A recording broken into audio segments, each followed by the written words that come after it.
We're live. All right, welcome everybody to House Energy and Digital Infrastructure.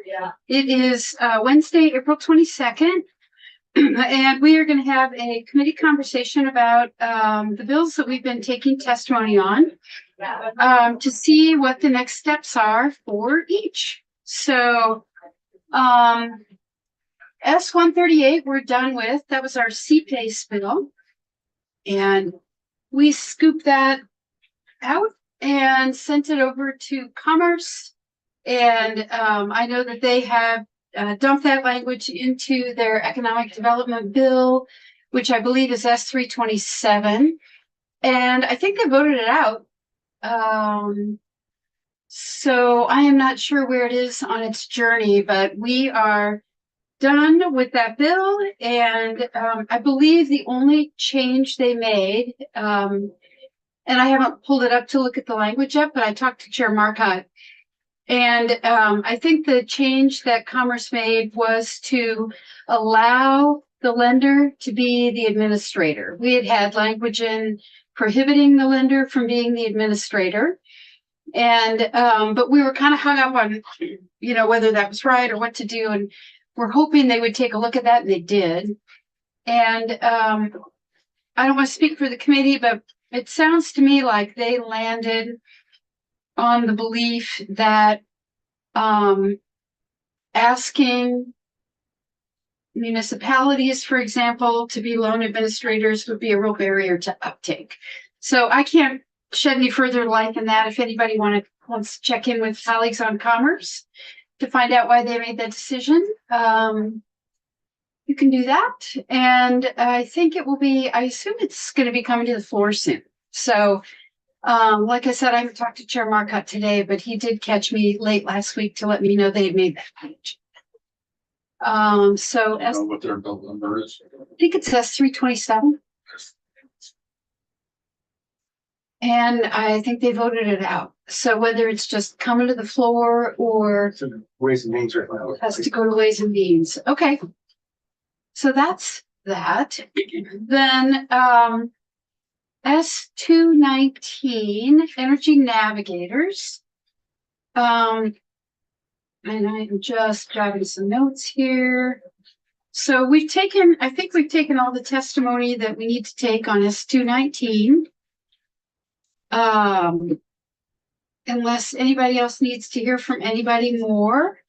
And we did get another round of public comment from Steve Meyer of the of SEAC in Addison County. And I hope folks had a chance to read his letter.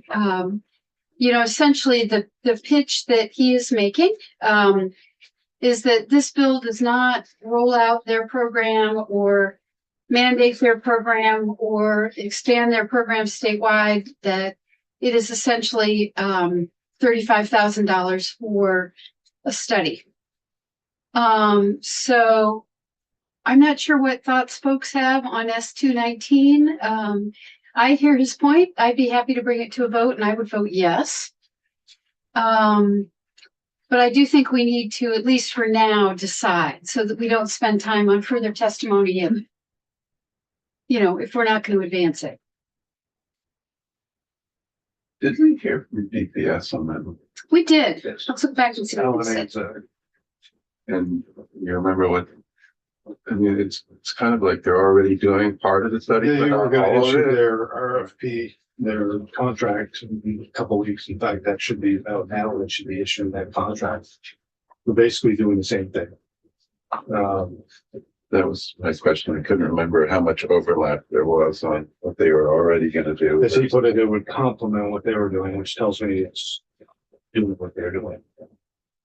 They were, sorry, I'm just trying to look. I thought they submitted written testimony. They did.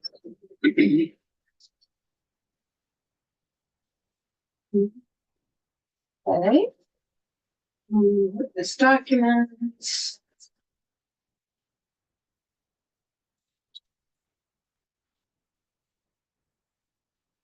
Shoot. I thought they submitted written testimony as well, but I don't see it posted on the website. No, that's right. I was just, I'm remembering now. Basically, but that's where it said they are. Um, I do want to get though, if they submitted written testimony, I want to track that down It's because under his name. Oh, I read it under his name, or I might have read it in email at the end of it. okay. Alex, can you look to see whether Alex Anzac from the Department of Public Service submitted written testimony? He testified on, well, I'm not sure what day he testified on, but I also thought he had written testimony. I don't see it posted online. On and I 202. No, S219, Oh, I think it was on April 2nd. April 2nd. I have my notes here. They're helpful. Yeah. He said one of the recommendations in Act 142 of 2024 was to take stock and take a comprehensive view of, providing statewide energy assistance for low income and figure out gaps. He said he's supportive of the design approach that SEAC has proposed. After they finish their program review. Maybe he was just talking about, not sure what he meant. Okay. Varying levels of coordination, so they have, after their RFP, the department's RFP is out now. We're planning to do a mid-October phase 1 report.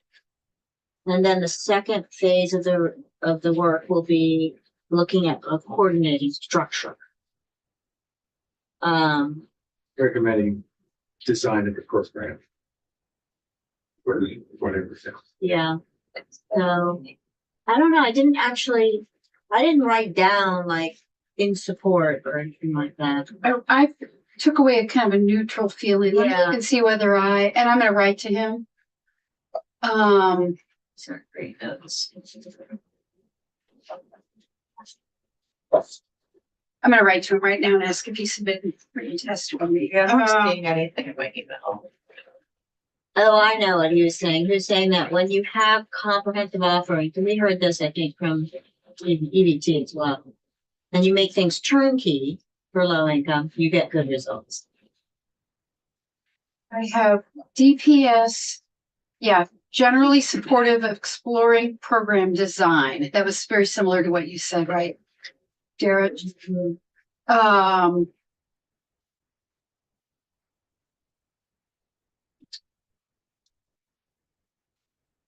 Have an RFP out right now to do a program review and recommendation with a report due in mid-October. I'm going to ask them to submit written testimony. Let me just do that right now. So as Mike said, and I had written down, the RFP was out there, identified 4 contractors and expected a contract signing in 3 weeks. You think all of them.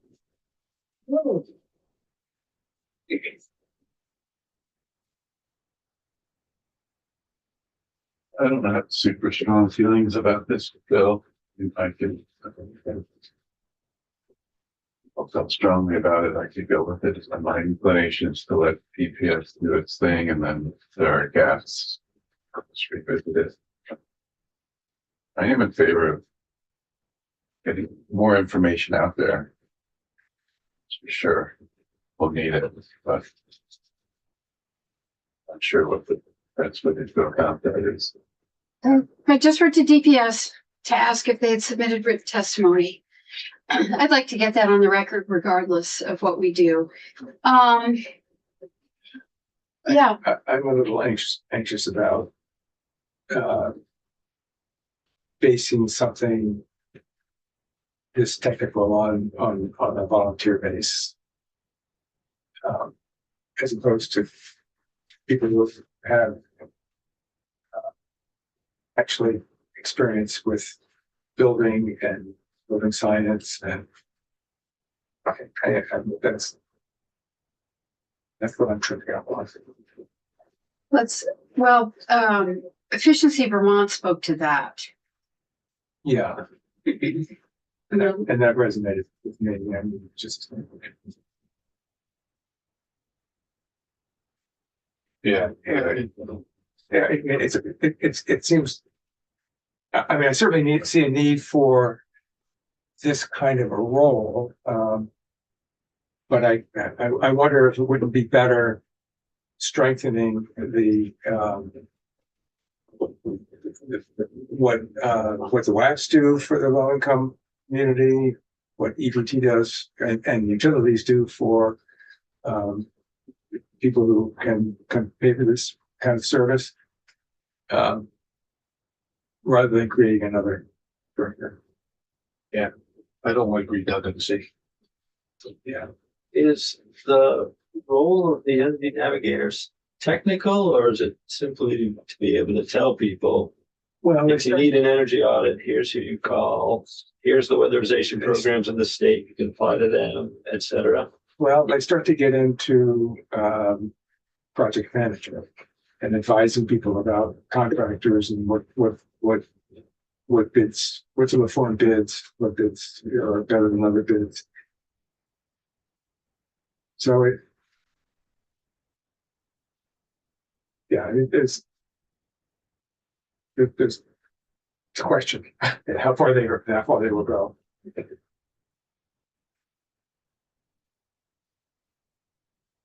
Just looking back over some of the testimony,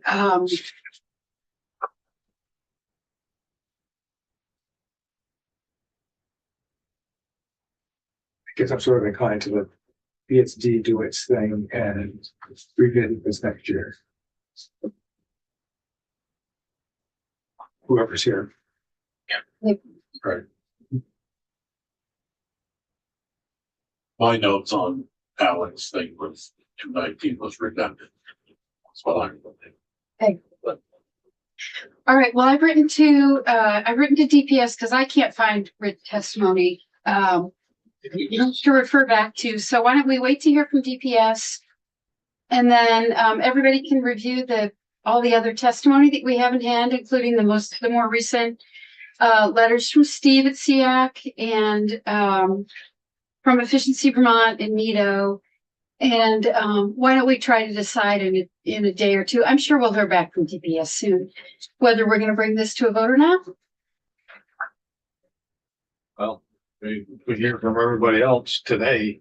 I mean, Scott's got some concerns, I've got concerns, Chris, and we hear from everybody else. I mean, I'd like to hear from DPS just to make sure they're on the record. But so, Chris, where you're a no. It's repetitive. It uses the old adage, the danger of you get what you pay for. And what you get for free may help you. You may get, there may be a propensity to get the wrong information passed along. There's no risk to the person who's a volunteer. It can overstep their bounds. I think there's enough organization, other places in the state to emulate if we're gonna move a program, and we should have redundant approaches. Yeah. And remembering that all this calls for is a study and then a program design. So it basically just means that DPS would do its study and then they would say, we've done our study. Here's a program that we think could work. This is what we would recommend. And that would be ready in time for the legislature to take up next year. So instead of waiting for the department to do its study and having only that, there would be a second step of saying, okay, we've done our study. Here's our report due in mid-October. We now take this information. Here's a recommended program design that we think should work. And that would be ready for the legislature in January. So it could save, it moves the work one step farther down the field. So the thing I'm trying to think through, is if, forever's here in January, if the first question for the department is going to be, well, thanks for your study. Now, what would you recommend? And they say, well, we didn't design a program because you didn't ask us to. Yeah, that's valid. So I think that's why I want to hear from the department. Like, what exactly are we gonna, will they be publishing in October? And if that's enough for the legislature to go on, great. And could we ask them also if they could just incorporate this in there as you're doing the landscape study? They'll capture this I think they right? already would. Yeah, I guess just to clarify, because just I think it's mostly an appropriation, like they need from us, right? Well, it's no appropriations, it's contingent, right? Which means, It's right. The appropriation is contingent right now. so really the best way for this to be successful is if the department incorporates it to what they're doing. Um, that seems like the way it's gonna happen, regardless of how we vote. Do you know what I'm saying? Yeah. We can ask Cal to come back in. Or just, I'm still on the fence until I hear from yeah. the department. Yeah. So I did not take good notes that day. I didn't either.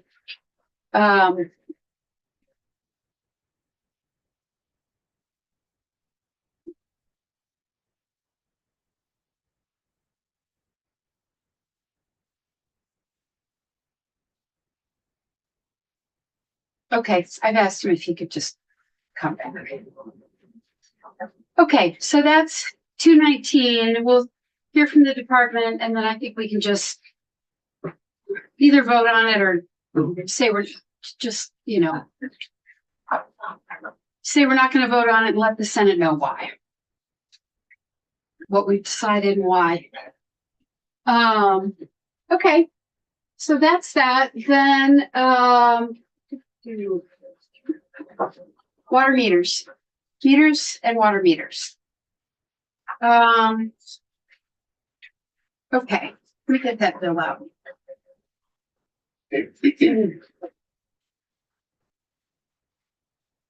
All right.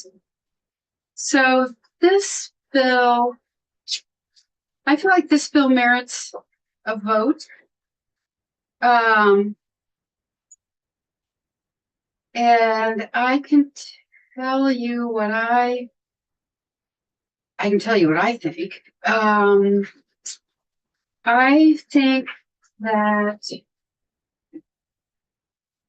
the general gist of all the water meter language is useful. I know not a lot of people are going to, take advantage of this, but I think it's helpful that water utility customers would at least have a consistent option across all water utilities to opt out if they want to. Right now that's handled utility by utility.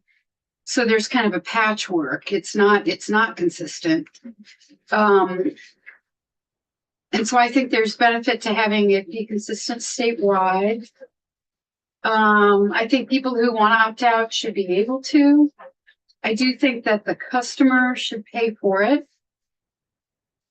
And the unresolved question I have in my mind, and we started talking about this a little bit today, but I'm not sure I understand the answer, is who regulates the water utilities in terms of setting that price?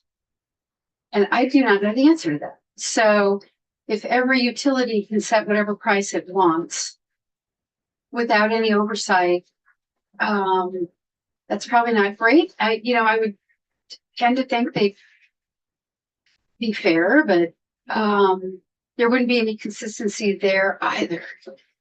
And I don't know, I should have asked Ellen to come in. I don't know.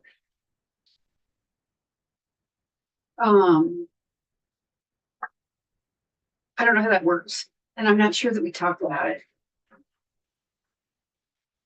get back to us on the two-way and one-way issue. No. What were our questions for Ellen? It was, Oh, right. Yeah, she hasn't come back in. We haven't had her back in. no, I thought maybe we, So, I thought the water meters were the one-way information going out, where the utilities have the two-way communication, where the electric meters have the two-way communications.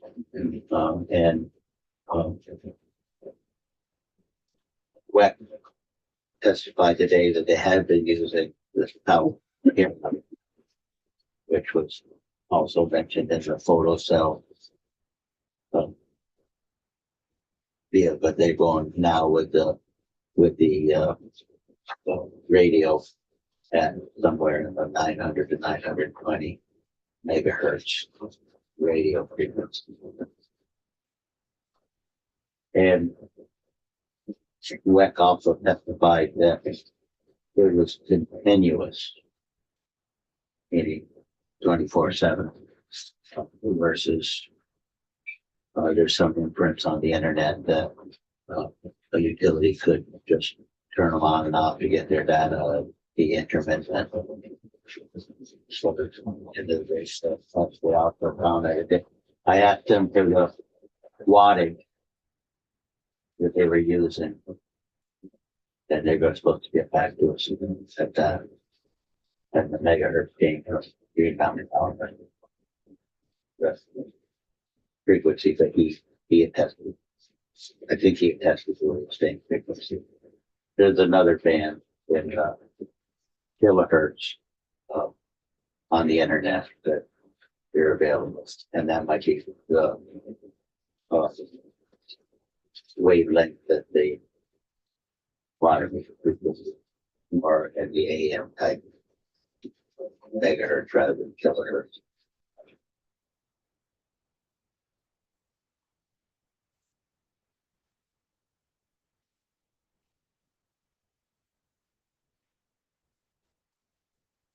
okay, so I'm catching up here.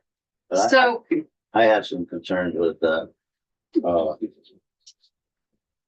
Burlington Water Company at $75 a quarter. They get picked on me when I said something should be socialized. So I wouldn't mind if in electric utility that they recover most of their costs, but maybe not all of their costs. There are services that individual customers got when I worked for the utility, like if you had high bill complaint too long, they test the meter for you, but there was something that only tested once or twice a year. And I wasn't involved if there were 10 customers were repeat complaint fees. I think the $75 a month fee, and we had no control. They testified they weren't under the PUC for their water things. okay, so I'm getting an email ready for Ellen. I've asked her a question about what, if any, regulatory framework would exist for water utilities that would provide some sort of oversight or governance on what they could charge. I told her that we're interested, I believe, in specifying that electric utilities would have to go through the tariff or rate setting process. That may be implicit, it may be how it works already, but maybe we also need to put language in there. I don't know. So those are two questions for Ellen about, like, on the electric side and the water side. Is there any how do we manage the rates? But WEC had mentioned under current regulation, they cannot charge. Correct. So Yeah. if we're going to permit them to charge, there has to be something has to be done, correct? Correct. Yeah. So on the water side, we're going to give them the ability, we're going to make them notify customers. We're going to make sure that customers are notified that they have the ability to opt out. And we're trying to figure out if we can have some control over what they charge customers who want to opt out. So that's on the water side, different regulatory structure. On the electric side, there already is state statute saying you can opt out, but electric utilities don't have the ability to charge customers. And that's what we're going to change. We're going to say the electric utilities do have the ability to charge customers. And we want to make sure, though, that they have to go through the tariff process.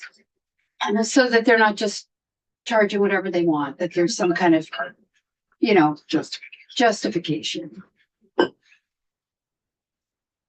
So both, Champlain Water District and Shelburne, both have testified that the opt-outs are already in effect in the municipal water systems. Right. So did both of them actually go into saying if the language is left open-ended, it can have unintended consequences for them in managing their businesses? So what does that mean? And how does that affect? So, that's two of our water utilities. I guess I'll repeat what I said earlier. I think there's benefit into having statute, because then the statute will guarantee that every water utility in the state has to have a consistent approach. So no matter where you live or who your water district is, the law remains the same all across Vermont. So I'm very interested in that consistency. They used one-way meter systems, right? Right. So the way this is written now, it only applies to two-way systems. So Yeah, it's that really gets gonna to apply to your, them. well, that gets to your question, and I wanted to get that written down for Ellen too. Yeah, it's so really, Definitions, the right? definitions on page 2.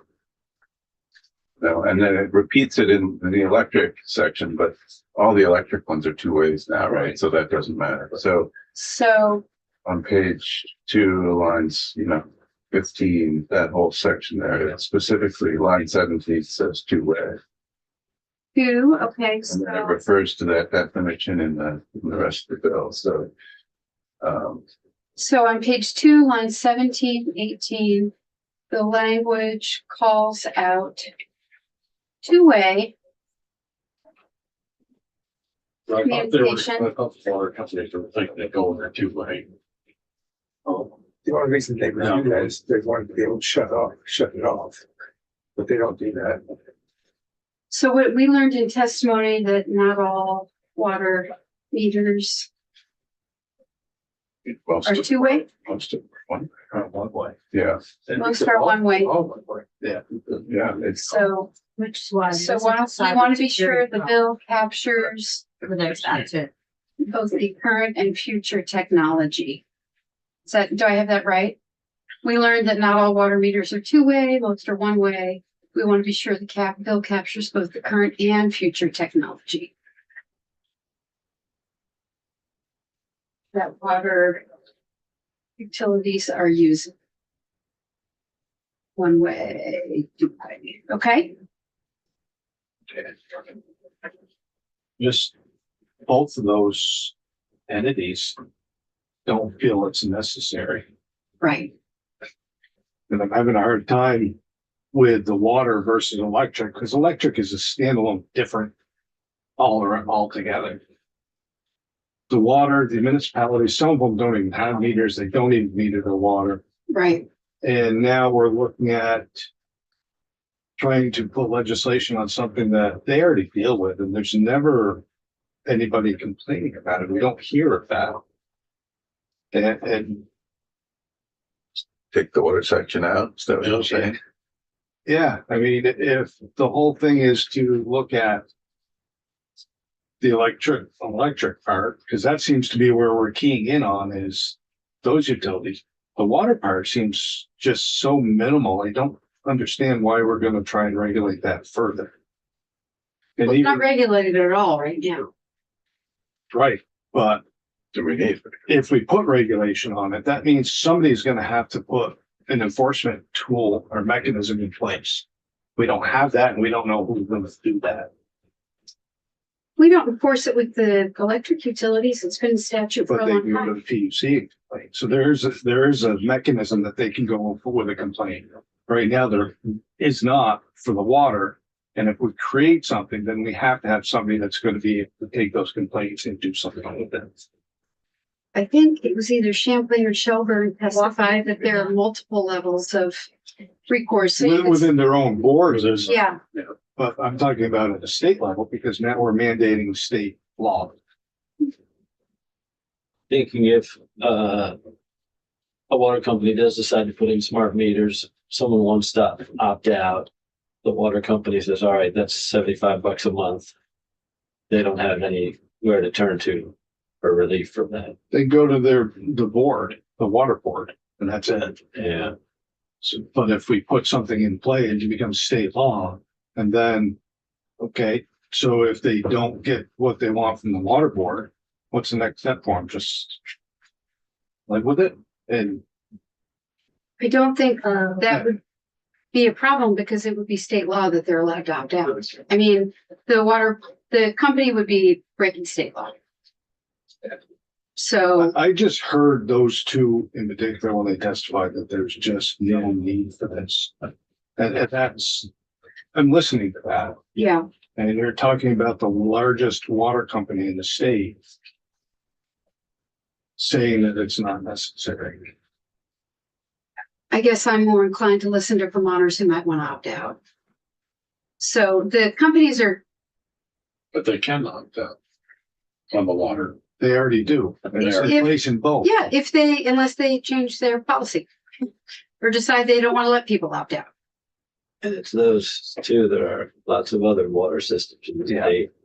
We don't know that they all are inclined to let people opt out. So there's, yeah, I mean, we want to protect people's rights to opt out, but we also want to protect the other water ratepayers. If a water district could make the decision that we're just going to absorb the cost and spread it out to all the other ratepayers, which we decided didn't feel right to us on electricity. So I honestly, I don't think much will change for the water companies if we pass this, but it does guarantee protections for Vermonters. Because, like I said, we heard from two big water utilities. They're letting people do it. They're charging You know, we're what they want to charge. all we're saying with the waters, they have to let people opt out and they may charge them, but Right. they're not required to. Yep. Right? Notify, allow, opt out, charge them if they want to. Yeah. Let's see if that does any harm. That might do some good. Provide some protection against armed Vermonters. So you said armed Vermonters. Yeah, they can protect themselves. Let's see here. So we had. Yeah, please, my God, it's so hot in here.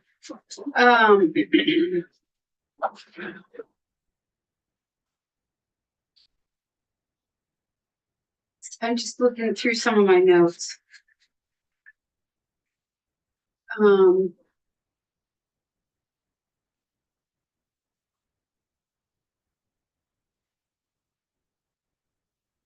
The electric side seemed clear. I think there was one part on the electric side that I wondered if we should ask Ellen about adding, pull it up with her, but, so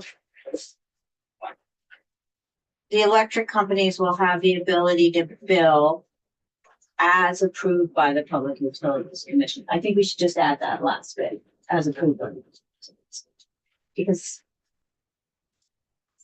that's how it happens, right? But you might as well just say it. Yeah, I already put And I that in think- my note. I saw that in other states have it that way. Okay. All right, so we have a question about the definitions. There was a question about. let's come back to the cybersecurity thing. There was a question about previous.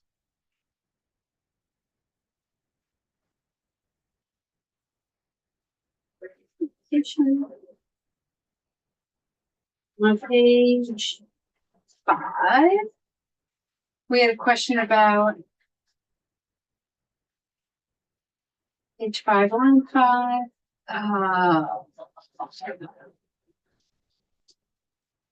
And then also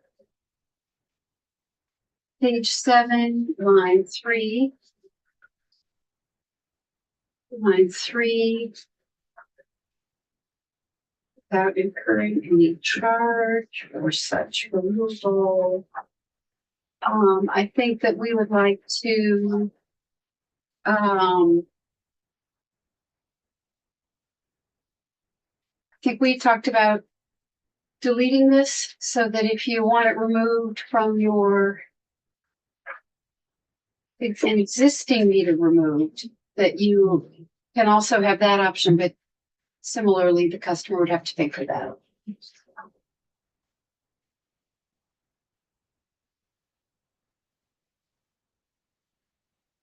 Okay.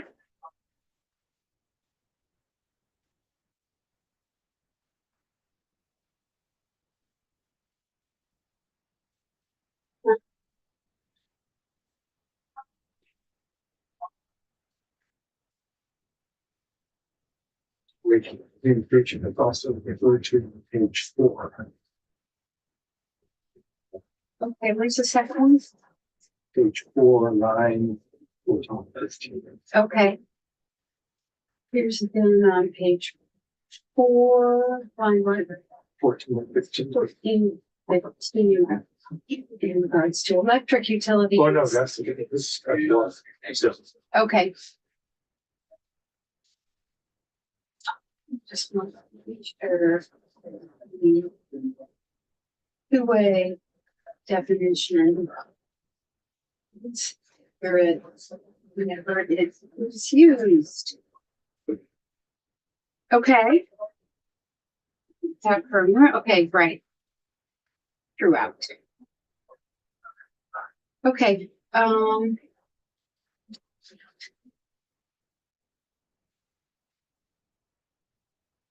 okay, then we're deleting reports that don't happen anymore.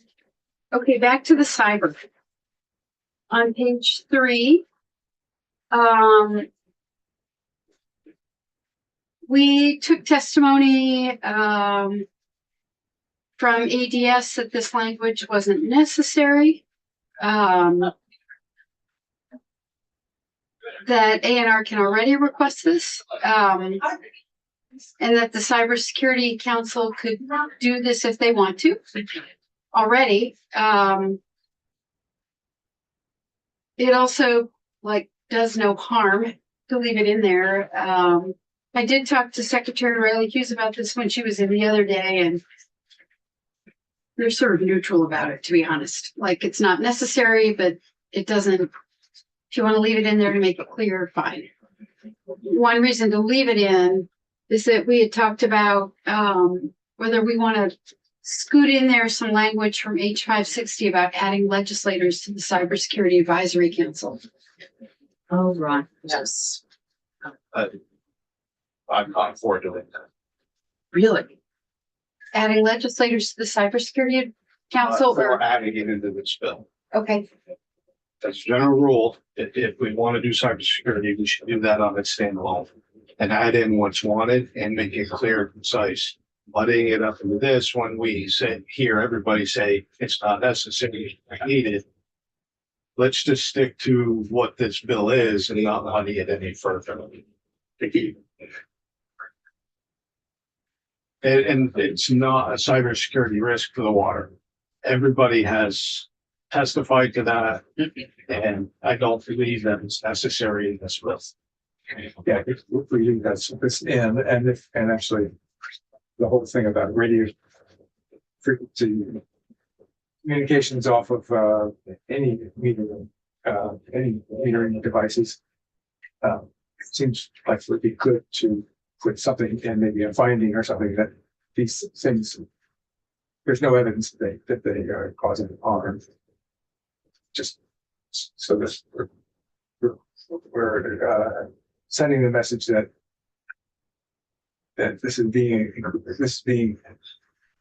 this whole bill is being done, and removal of devices is being allowed based on consumer preference, but not because there's danger. Right.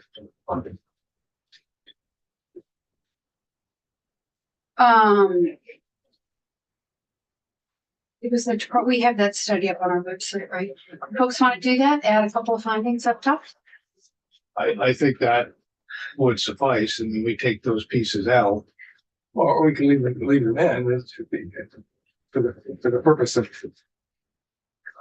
satisfying the people who are concerned, but I think cybersecurity, if we're going to do something with that, it should be on a standalone, and we should look at that in totality, not just certain little pieces at a time. That's my opinion. Just one thing about this, though, the cybersecurity part of the bill on page 3 is not about individual meters. That takes a step But up. it's tied in with this whole bill. Yeah. The crux of it is, it's tied to the meters because it's in this bill. I'm not sure I agree with that. I mean, it's pretty common to have a bill that has Yeah. different bits of policy. It's not, But that happens all the time. right, but when you have people say that cybersecurity doesn't have anything to do with the water meters, it's just the wrong avenue for it. It's the wrong vehicle for anybody to do this. And there's always concern about cybersecurity. It's always changing. And if we really truly wanted to address that and add a person onto the council, that needs to be a whole separate bill so we can address everything that's a concern and get everybody in here to testify. I have my own concerns about adding more people to a cybersecurity panel, but that's a different story. That's a different topic. I thought that I'm back to I'm changing topic. I'm back to the findings, if we might want to add some findings. I thought that we found the Department of Health report and posted that as public testimony. Now I can't find it on our website.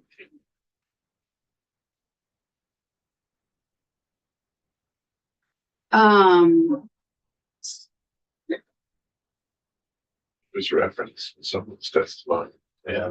But we found it, I thought we found it and Yeah, I thought we had put it up on, put it up on this website. it's like DPS is starting to wonder if we didn't hear him while he was testifying on another bill, and that was added in after. Maybe. Yeah. All right, let's find that and get it posted. Does anybody remember? Shoot.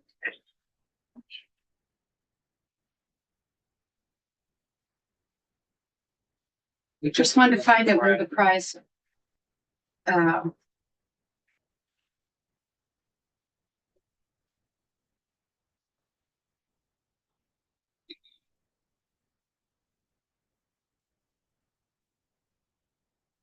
Does it sound like it would date to 2012? Does that sound about right? Sounds too late. I think it's after that. I found something from February 2012, radio frequency radiation and health smart meters. oh, Yeah. About electric utilities. Yeah, because that was the first round.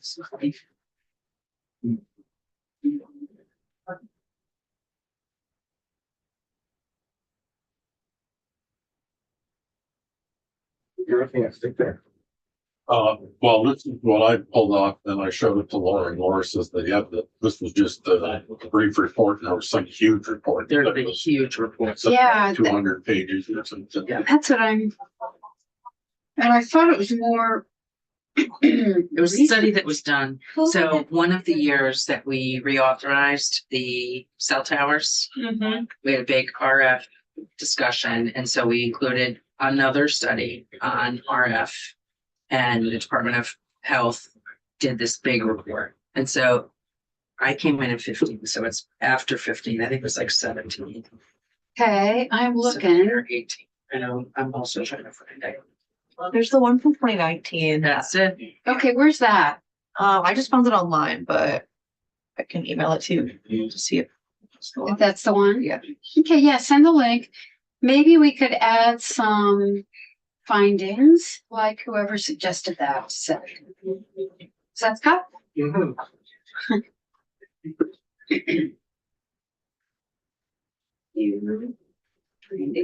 Oh.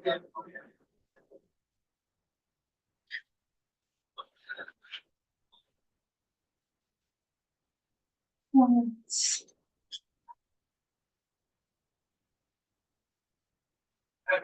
Did you send it? Yes. Okay. Alrighty, let me find it. Okay. Okay, Alex said he'll come in from DPS and testify. And you're copied on that? Can you just get him like as soon as possible? I feel like we even have maybe time tomorrow. Okay. I am scheduled for Tuesday, but I can ask if it's switched. Tomorrow would be great. He can come in, I think 30 minutes. All right, so here's a report. Report to the Vermont Legislature. Produced by Wireless Technologies, including cellular telephones and FCC regulated transmitters. I don't know if that includes.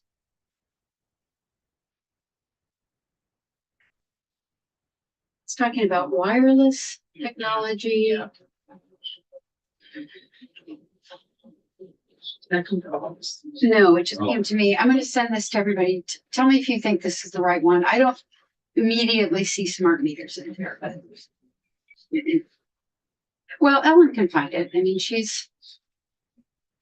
there's one thing I Well, found. I think you found the smart meter one. This one is a larger one. Okay. RF. All right, and let me send this smart meter one to everybody.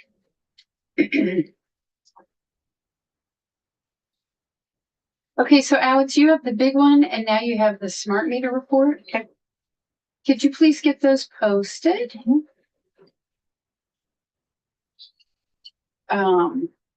Okay, so.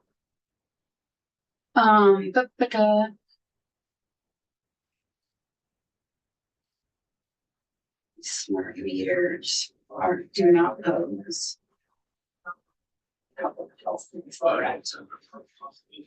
Okay, so here's what I've got so far. The question for Ellen of how are the water utilities regulated, if at all? What is the framework? And so who would regulate, who, if anyone, would regulate what they could charge for opting out? We want to specify that PUC has to regulate, which, like we talked about, it's probably already how it works, but something like what Dara suggested, like as approved by the PUC. Oh. Nice. Whoa. On electricity. Uh-huh. So water we're asking. Ellen, like how does this work? Have a cup.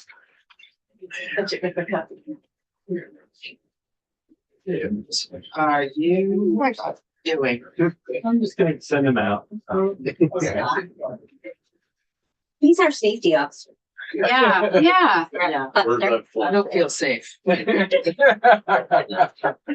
fine. Put the pimple on. We want to swap. So while this exciting project goes on, so I'm asking if there's an overarching thing, which there probably isn't. And then I said, or could we put in language specifying that they can't charge more than actual average cost, which is just a phrase I yanked from Lewis Porter's testimony this morning from WEC. Well, may charge, which shall not be unreasonable or something. I mean, it's obviously very subjective about what's reasonable and what's not reasonable, but at least it has something there. Okay. So some sort of, Actual cost. yeah, I think that's good verbiage. Yeah. that's what Lewis said. Then similarly, we're gonna have the PUC making sure that they have to go through PUC stuff on the electric side.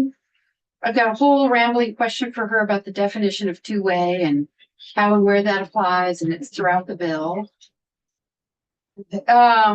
We are removing without incurring any charge for such removal in the two places it appears, so that the utility could charge to remove from an existing house. Like if you buy a house that's on there, you don't want it, you can request it to be taken off, but you would have to pay for that if the utility wants to charge you.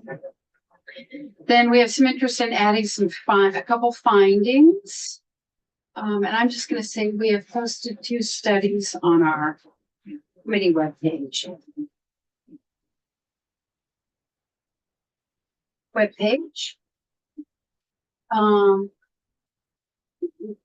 When was the one from the Department of Health? 2012. Of Health in 2019, that was the big one? Yeah. So we did one that you have. February 2012. Smart meters. Okay, that's kind of. That's posted under Green Party, Yeah. but we want this other one to be posted under the bill. Maybe. Yeah. That, it sounds like that's where it went up, Alex. It's posted under Ruth.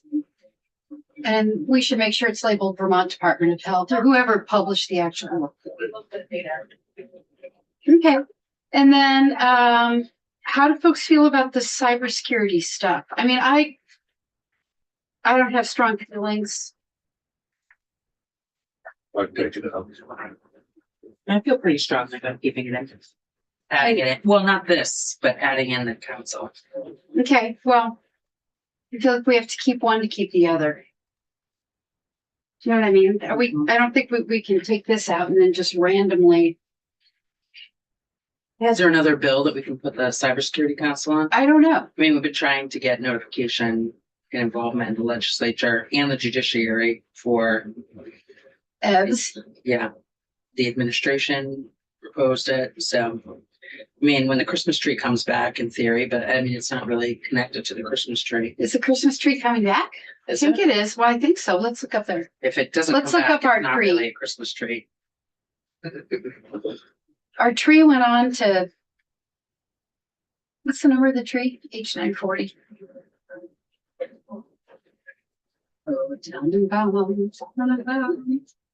It's in a pros. So, okay. It passed finance, it passed natural resources, it passed a pros. So it is quite clearly coming back. Did they have anything to I don't know. it? You wanna look it up?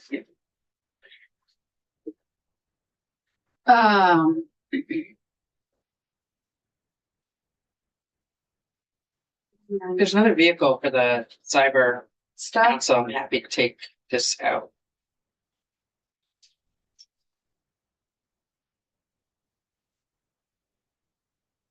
I don't know. I don't think finance. Changes.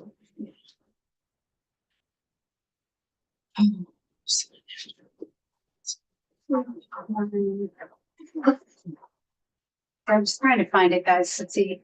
Well, anyway, Doesn't look like they added anything. Unless I Okay. missed it. I mean.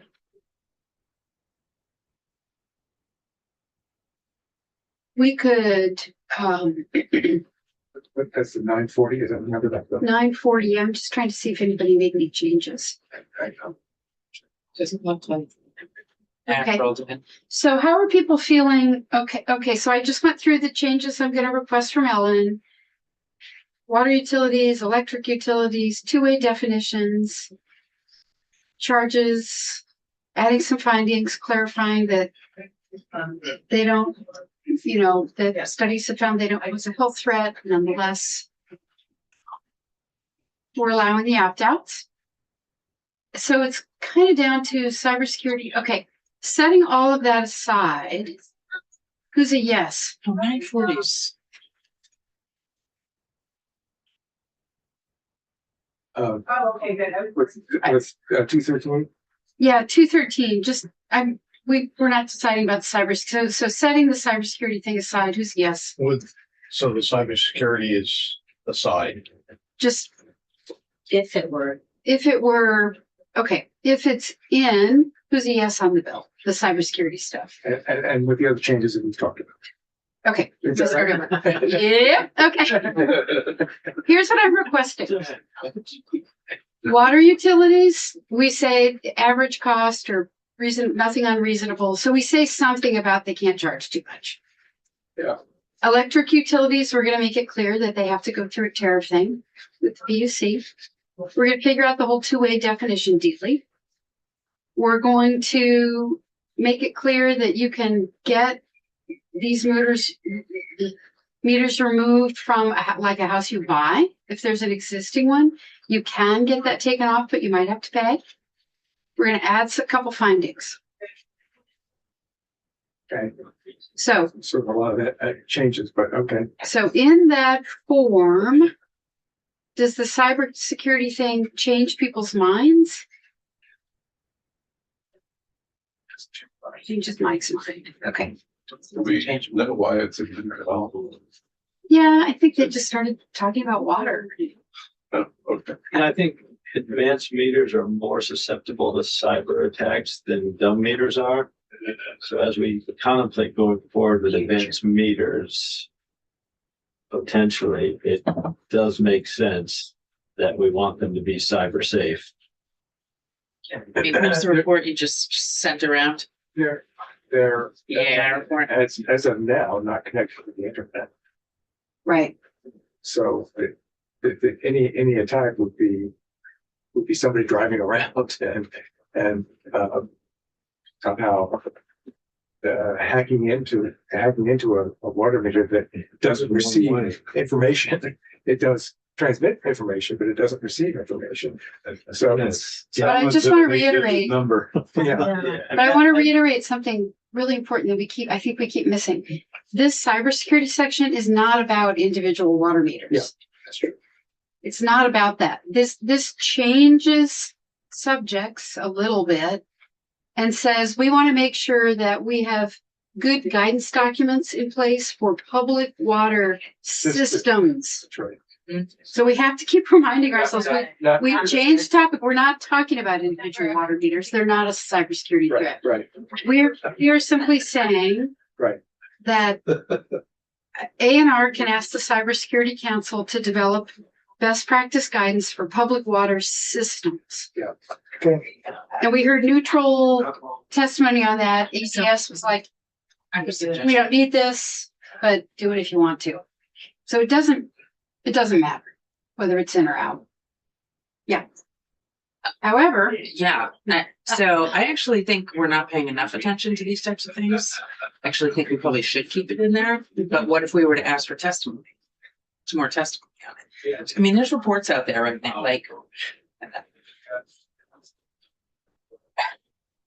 mean, the AI report, I think, Chris, did you forward that around to everybody? The vulnerability that we're looking at potentially with, I'm not sure who I forwarded. it yeah, to. I mean, I think it was everybody. Yeah, it's worrisome. Oh, yeah. yeah, I mean, I definitely think we're under worried and under thinking it, so. okay, so From Veronica Hughes with her hat on. Not but is there someone else from the council that we should? No, I'm talking about cyber in general. I mean, like, Oh, you mean like a cyber expert? yeah, I mean, we could, about, Get Norwich back in here. yeah, about like water water systems and other systems. So, no, I don't, not on this bill. well, This bill needs it. Right. But in general, in system, yeah, water, electricity, I mean, yeah. We're at the time of year and at the time of session where there's like less and less vehicles leaving the station that can make it to the governor's desk. I So, was thinking about for this session. yeah, like, I'm actually worried this stuff a lot. These are So, pretty minimal things, but you know, at least pointing to them and, you know, the cyber council, at least putting a legislative and judicial member on the council, you know, I mean, it moves us in a better direction than we're going. I mean, right now, we're largely blind, so. Which doesn't feel like we're doing our job. okay, so everybody heard, I really need to decide whether we're gonna spend more time on this. So I feel like we're at a crossroads. So who? Yeah, Yeah, not that I want to bring this part of the project in, but on municipal water supplies that are not regulated by the PUC. right. And are they not already, aren't they using two-way metering, two-way radio metering? I don't think anybody. Not water. Yeah, Yeah. It's all one. Even for the municipal. so, if we, let's say that we go with, who feels strongly that cybersecurity should remain in there, that we should tack on the language, adding folks to the council and take a little bit more testimony so that we understand public water cybersecurity better? Who would prefer that approach? Because we have time to do that. I am fine with that. Yeah, need more testimony. But We would need a little bit more testimony, but Sure. okay. I didn't see. Okay. So just, And then I who look is at, not okay with that? I look at all of the testimony that we took, the Vermont Rural Water Association, Champlain Water District, Shelburne. There's not a single one of them that finds there's an issue and would support this. I just can't get away from their testimony because it makes sense what they're saying. They're already dealing with the opt-outs. They do it on a local level. But this is about the water system, not about the business. I think Mike's on just the bill. I'm just on the bill in general. I just find it difficult to try and pass legislation where there's nobody that says, yes, we need this. And I just find that difficult to swallow, that we're gonna just, yep, gonna go through. Don't care what any of you think. I just find a very big issue with that. And the water pieces, the electric pieces, they want it.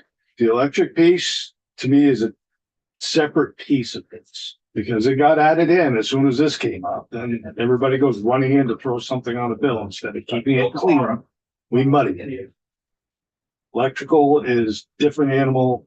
I'm not saying I disagree with that at all. The water piece is what I'm having a problem with. I think the origin of the bill is the opposite, though. It's Started as water. started as a water bill. That's Yeah. what I meant, yeah.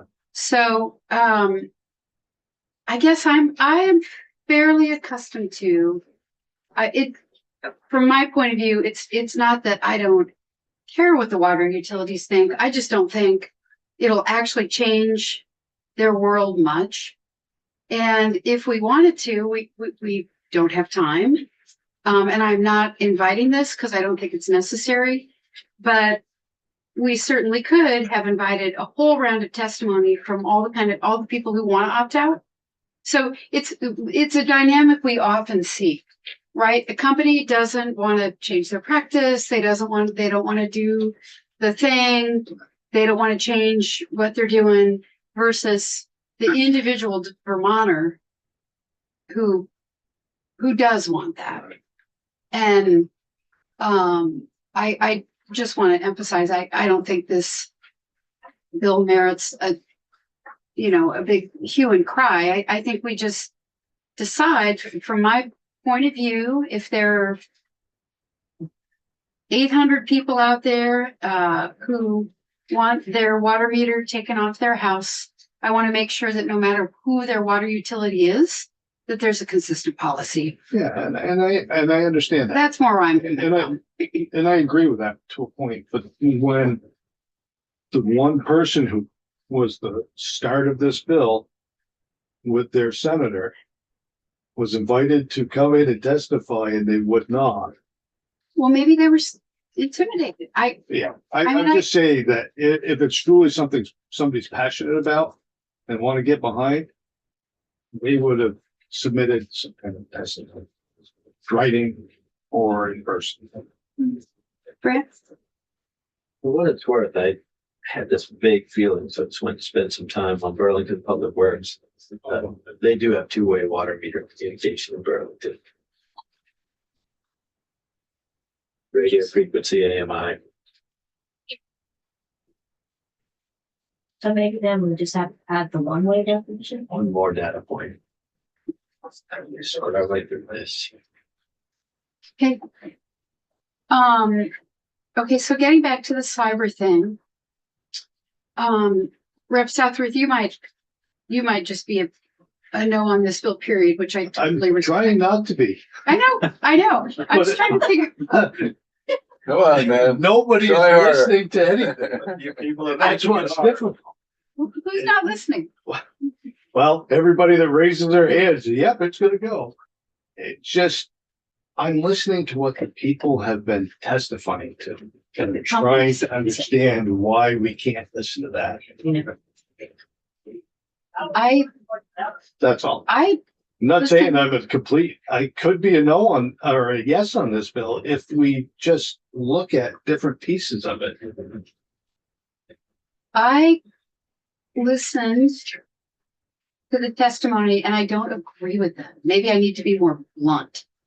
Like if I heard all their testimony, I don't agree that this is problematic for them and that passing this bill would be a big deal for them to comply with. So I'm not trying to be a jerk. It's not that I'm not listening. I don't agree with them. I think this bill will be helpful to some people.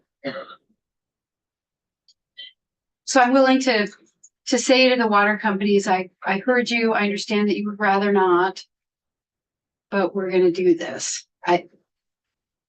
Which also happens all the time.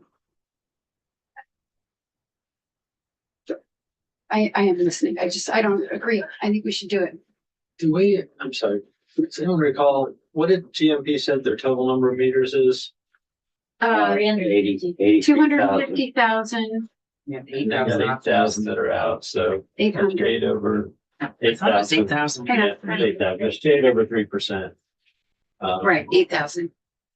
WAC has currently 32 at this point. Opt out. Yeah, 32 out of. How many did they have? They're not a very They- big. Well, they're trailing in installation. GMP has been installed for a long time. Right. So So Well, they've got dumb smart meters, right? Right. Yeah. Lewis said they've got the dumb smart meters and they're Right. gonna move to smart meters. And he thinks more people will opt out of that. And he thinks the more will opt out, yeah. So getting back to the cyber thing, do folks want to take more testimony? We could hear from the Cybersecurity Advisory Council. And we could hear, because we have not heard from them. So WEX got 11,000 customers so right now.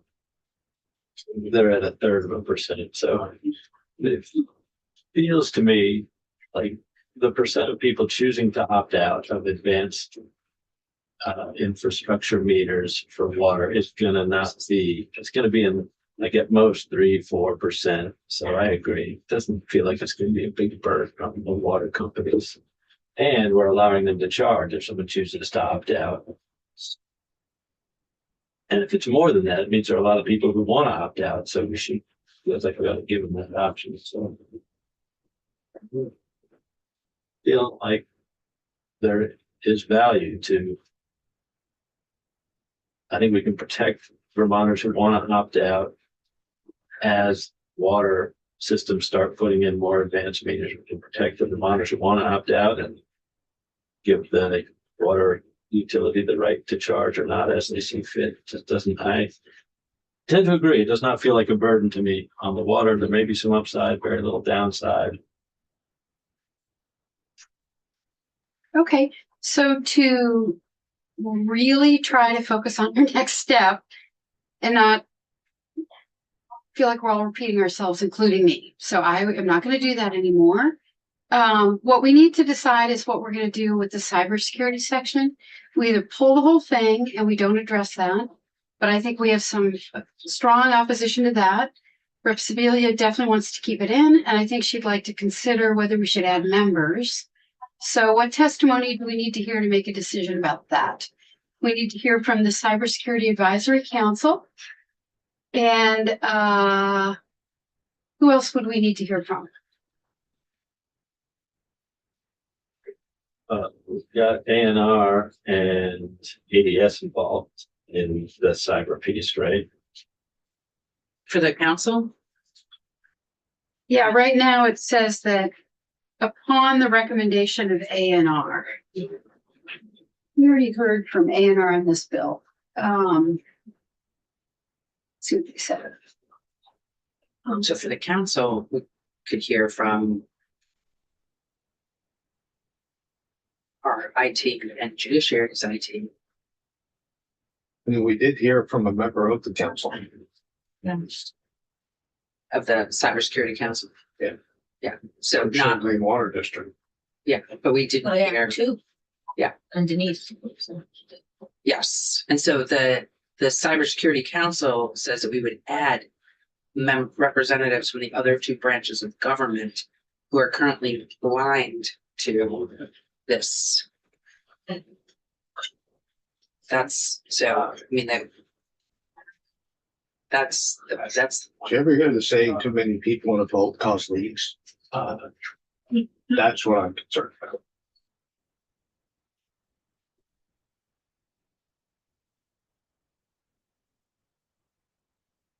Okay, so I'm just reading ANR's testimony. The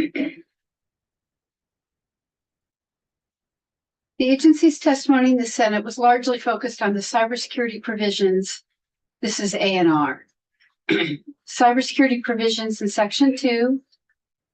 We believe the language does not meaningfully change what already exists today. The water sector is represented and active in the Cybersecurity Advisory Council, and the council is diligently working to improve cybersecurity readiness and develop standards and protocols for the water sector. The work of the CAC and its ongoing support for cybersecurity preparedness for the water sector is of critical importance. The CAC is scheduled to sunset on June 30th, 2028. The agency believes the extension of the sunset date of the CAC would meet the underlying intent of the cybersecurity concerns expressed in S213. So they're saying, we're already doing this work, but the council is sunsetting in 2028. You should extend that sunset date.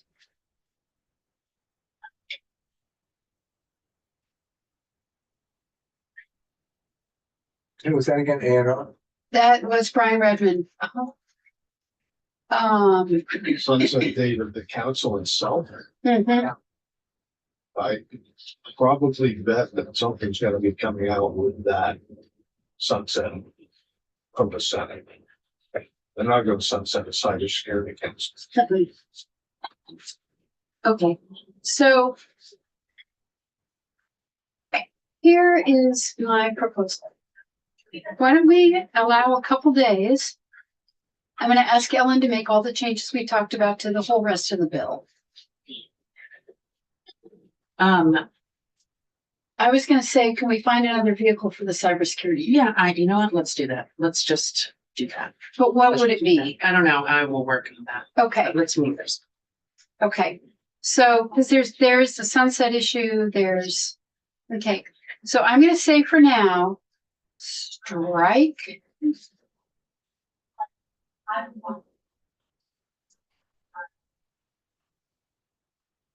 Page 3, lines 11 through 19.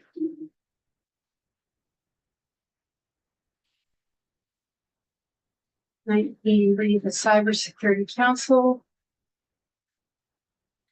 We'd like to find another vehicle for this language.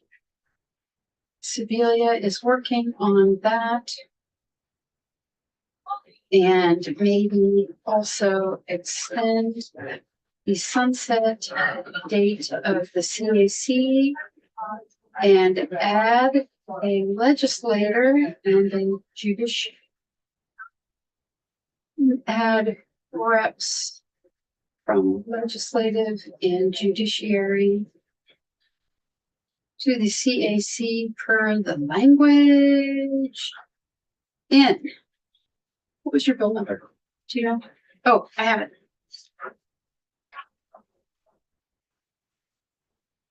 $560. MH 560. Any vehicle ideas? Regardless, strike it from this bill. Okay, is everybody good with that? Send. Okay, sent it.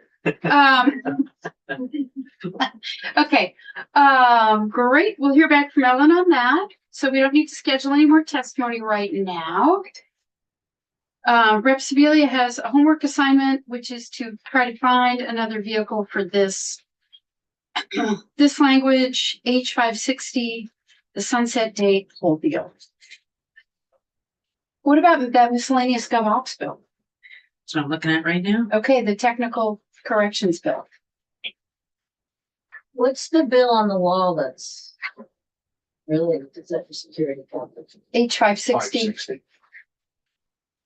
So maybe we can, maybe it's not too late to stick that into the GovOps technical corrections bill.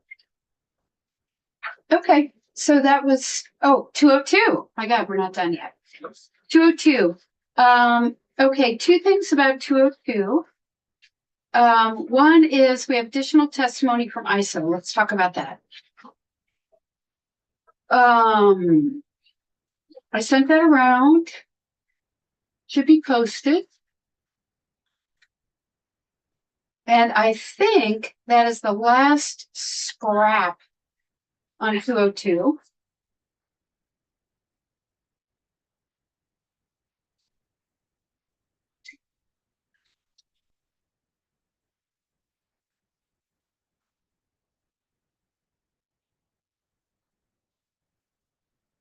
Okay, it's posted on April 16th in the bill folder. S202 from Sarah Adams at ISO. All right.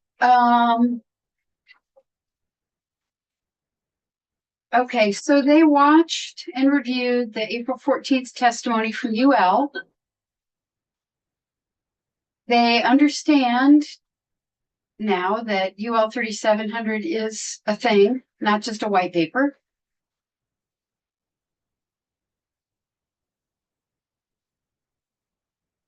And they still request that we specify compliance with the latest version of IEEE 1547.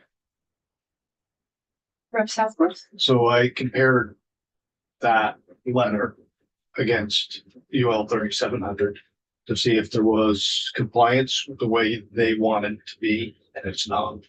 Okay. But then I just start questioning the IEEE is relating more toward rooftop solar and all that. Right. And I thought that that was exactly what we didn't want to do with this bill. That was just my end thought after I did the comparison and read their letter again. We didn't want to make it so cumbersome that people wouldn't do it. Right.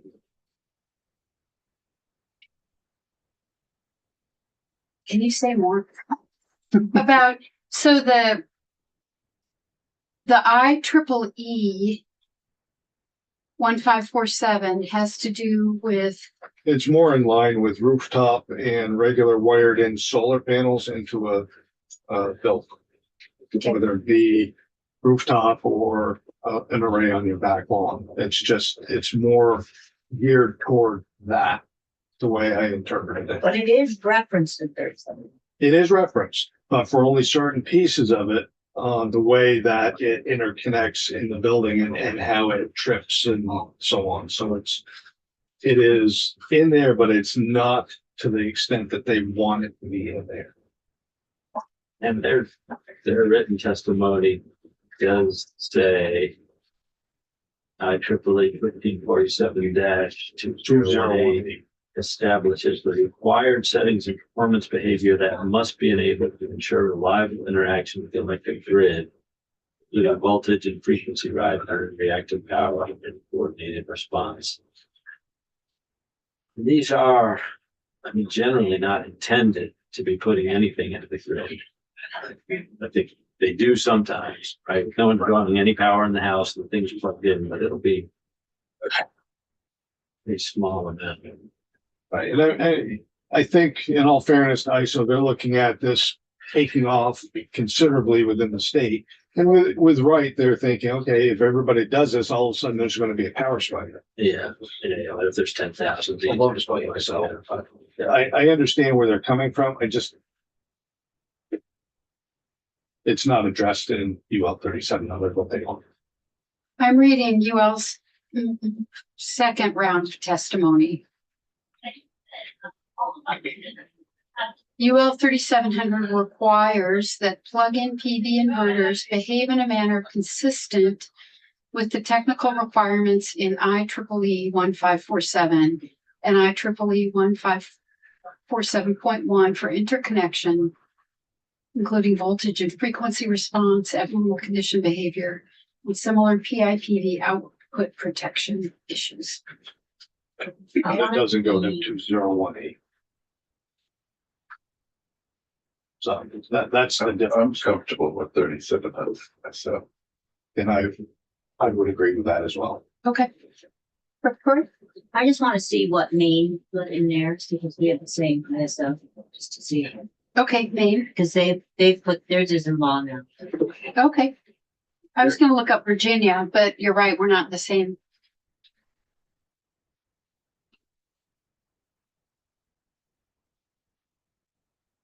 So Maine's is law, you said? Okay.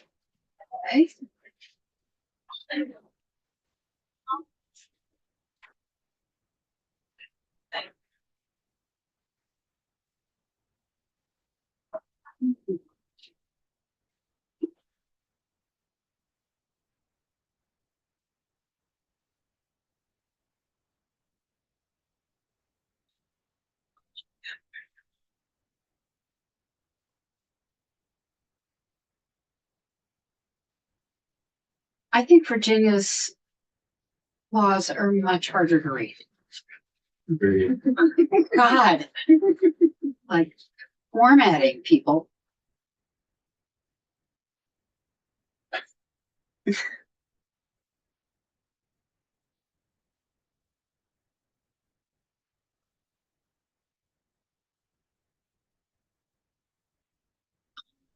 I can't even read. I literally can't even read Virginia's. All right, come on. I will do a search. What's it called? What's the number? 15? 1547, IEEE 1547-2018. Okay.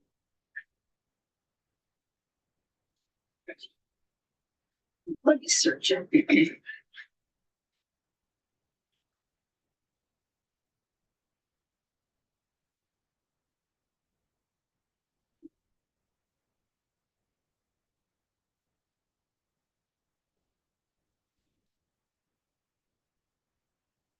We are searching Virginia for just 1547.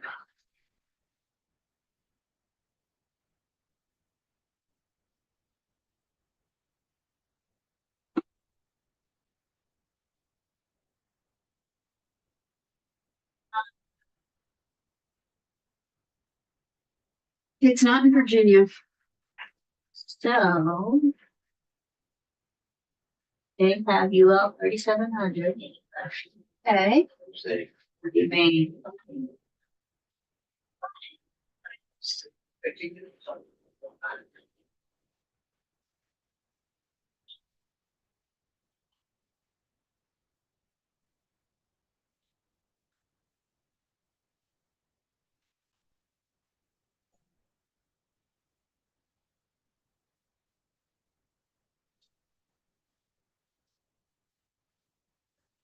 Spell out 1547. okay. So, all right, so are we gonna put it in or not? I think we should put it in. The argument for putting it in is, um, I reviewed a neighboring district, person from Rutland, Vermont, queried the senator sent it to me. I responded, he had picked out a particular model of plug-in solar, and that plug-in solar, it was, the literature was pre 3700 passage. I don't know where the white paper was, but it had the controls that it couldn't export. It couldn't manufacture more electricity than was used on the load side of the breaker. Yeah. So it didn't export, and that's what ISO New England's concerned about. That if you plugged in something you bought somewhere else that didn't have the controls, that they could get export. Some people. I doubt that they would drive the frequency or the voltage, because it has to get the voltage from the system in order for the inverter to work. But I think that by including this, we provide controls that the imitation knockoffs don't just get plugged in. You know, I started to think about this, how long before they have a receptacle that's required, and the plug that you can't get hot parts, that somebody gonna manufacture a jumper and sell it on the internet, you know, so that you have the conventional plug and then you have a jumper to be there just as quick as plugs change on your computer. so sorry, I just want to finish my thought earlier. So the argument for not putting it in is that we believe it really is already covered. The argument for putting it in is that ISO continues to believe it's important, that it should be there. And I am a little bit personally reluctant to just kind of overrule ISO on a safety issue. Me too. Rep. Sibilia? 1000%. That's Yeah. Yeah. And Yeah, and what harm does it do? I don't think it does harm.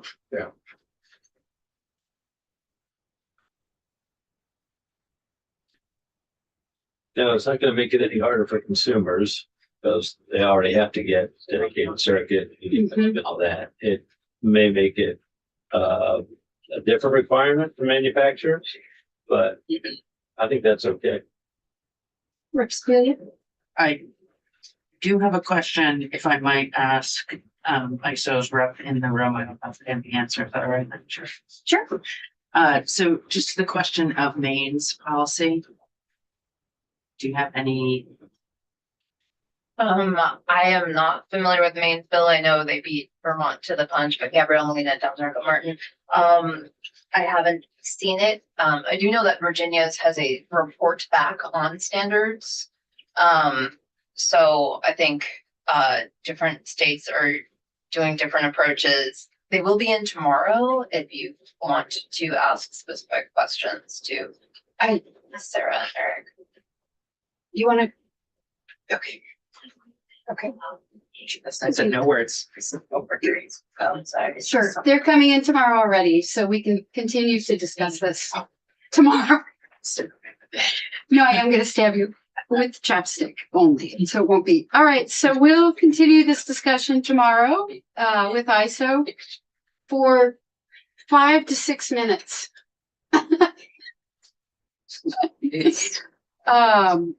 And then we can decide whether we're gonna add the draft language that ISO has recommended.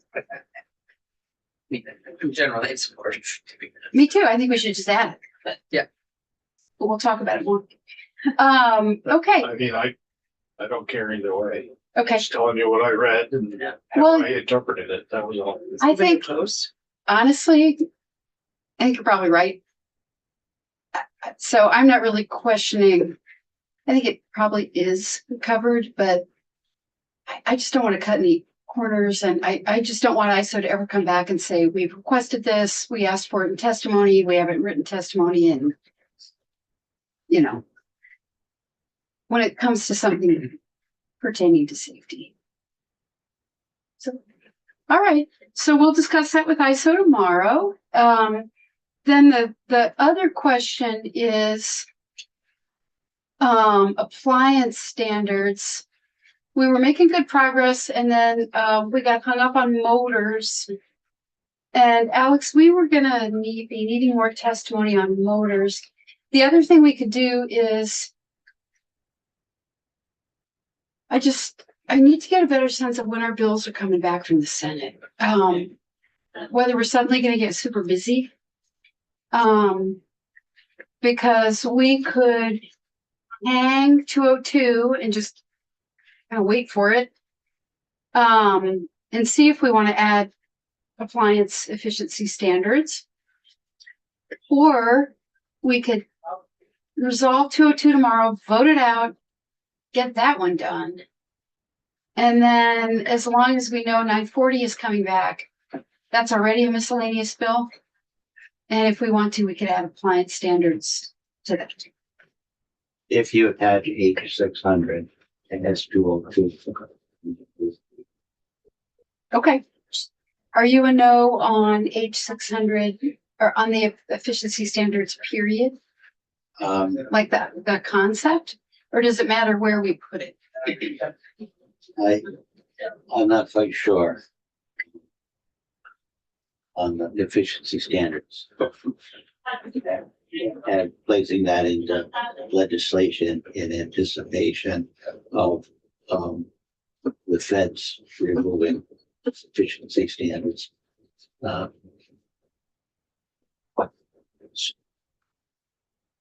It was a environmental, very conscientious senator, and I just can't see that coming back from the feds reducing the standards. I think that H600 is a little vindictive in anticipation of legislation that may not, or changes that may not come down.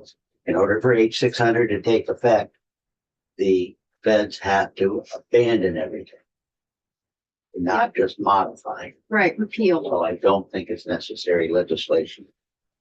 Okay.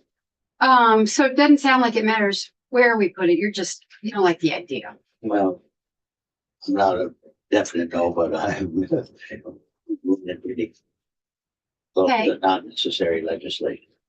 Okay.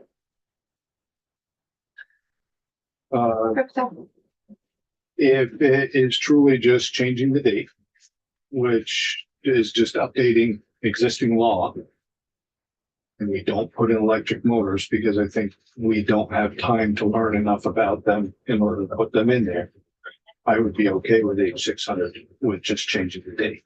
Okay. It would be a yes vote on that Okay. because it's just updating a date on what's existing law. Okay. So we've got. Don't know about the whole idea. Yes, but not the motors. Yes, and motors. Okay, I'm a yes and motors. Yes and no voters. Yes and no motors. Yes, and motors. Yes and motors. That's motors. Yes and motors. Generally, yes, and I don't quite know what the options are with motors. Is that We'd have to take more testimony. not cover them here and then sort it out in a different bill next year? Is that probably what would happen with motors if we don't? Probably. Yeah. Okay. It would just be undone, Yeah, work undone. just be another piece. Yeah, I'm yes and motors, but I'm not wedded to the motors. Yeah. For the same. Same. Well, I just feel like I don't know enough about the motors. Yeah. So, because we haven't, I mean, we have, appliance efficiency standard advocates asking us to add the motors, but I feel like we haven't taken testimony yet. I don't The know motors. enough about them. Same. And That's in how I order feel. for me to get there, I think we have to have a slew of knowledge thrown at us because right now, I'm like everybody else. I don't know anything about them. Okay, so I think the question is, I don't want to give up on it. So the question I'm then debating is, do we hold 202 for a hot minute, take a bunch of testimony on motors next week and see? Or do we pass out 202? I just need to think about this and then hope that we have something else to add motors to, because I do think I have not motors, add the standards to, because I don't want us to miss our chance to do the standards. So I think we need to find out what's happening to H940. Like, for example, if they didn't change anything about 940 on the Senate side, and it's coming back, and all that's needed from us to get that bill done is just concur. Well, I'm not- if they don't change it, then it's done. Oh, then it's done. Right. So that may not even be coming back to us. Yeah. All right. Well, I think we need to find out about 940. And line up motor testing. Oh, I saw 940. I think it's coming to the Senate floor. Yeah, you're right. If they didn't change anything, it's just off to the gov. Yeah, Yeah. 940. It's on my, Always have to do, just that send. no, It's miscellaneous. God, you get it to a full document, bring it copies. Yes. Okay. Okay. Well, I feel like that was a good talk. So I feel like we can finish 202, whether we then vote it or leave it hanging for a while. I think we can be done with 202 tomorrow. Does everybody agree? I think so. All we have to do is decide about ISA. we did a nice job. We did do a nice job on that bill. Okay, so that's good. DPS is gonna come in and put a bow on energy navigators for us, and we just have to decide. After we hear from DPS, I may be the only yes vote remaining around the table. I have no idea, but let's get them back in. See what we're gonna do with navigators. And meters, I just sent a whole slew of everything we just talked about to Ellen. And so when that comes back, we could do a walkthrough, and Representative Sibilia has been tasked with finding a different, totally separate vehicle for all the cybersecurity stuff. So that bill might be done. Listed done. Okay, great. All right, that was good. That was really good. I'm sorry about the chopstick. I didn't actually deploy it. I'm feeling like I might want to stab myself with it. All right, we can go off live and we're back.